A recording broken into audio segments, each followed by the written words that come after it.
नमस्कार. आपल्या सगळ्यांचे महाराष्ट्र सोशल न्यूज चॅनलमध्ये हार्दिक स्वागत. चला वळूया तर एका नवीन बातमीकडे. आजची बातमी.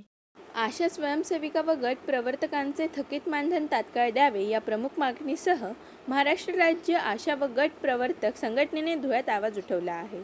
संघटनेच्या वतीने जिल्हा परिषद मुख्य कार्यकारी अधिकाऱ्यांना निवेदन सादर करण्यात आले. 2005 पासून राष्ट्रीय आरोग्य अभियान अंतर्गत कार्यरत असलेल्या आशा सेविका आरोग्य व्यवस्थेचा कणा असूनही त्यांना अत्यल्प व अनियमित मानधन मिळत असल्याची नाराजी व्यक्त करण्यात आली.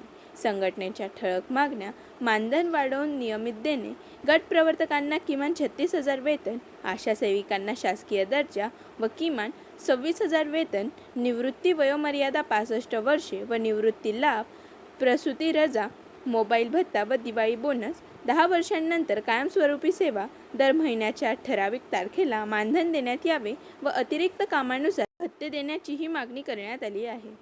आज दिनांक 15/4/2026 रोजी माननीय जिल्हाधिकारी, जिल्हा मुख्य कार्यकारी अधिकारी यांना आशा व गट प्रवर्तक यांच्या प्रलंबित मागण्यासंदर्भात निवेदन देण्यात आलं.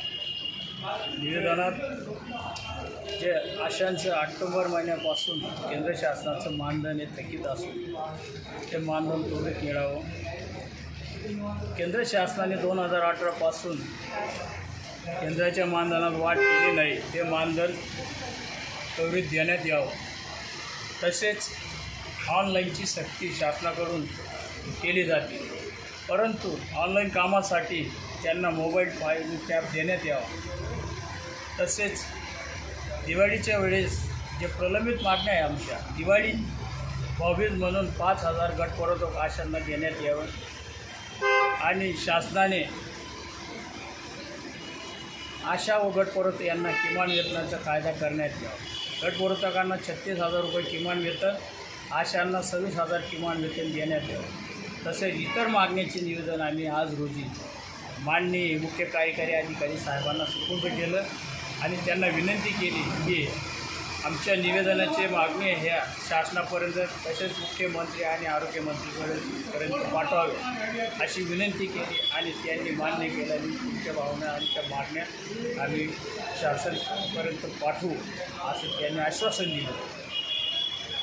नमस्कार, माझं नाव वैशाली माळी, मी वारगावातली आशा आहे. आमची खेळाची एसी आहे.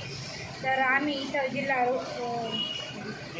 जिल्हा परिषदमध्ये आमचं कामाचं मानधनासाठी आम्ही इथं आलेलो आहे. तर आमचं सप्टेंबर महिन्यापासून पगार वगैरे काही झालेला नाही आहे. तर आम्ही CO साहेबांकडे आमच्या कामाची मागणी करण्यासाठी इथं आलेलो आहे. बातमी आवडल्यास चॅनलला लाईक व सबस्क्राईब करा व दररोज अशा नवनवीन बातम्या पाहण्यासाठी चॅनलला फॉलो करा. धन्यवाद.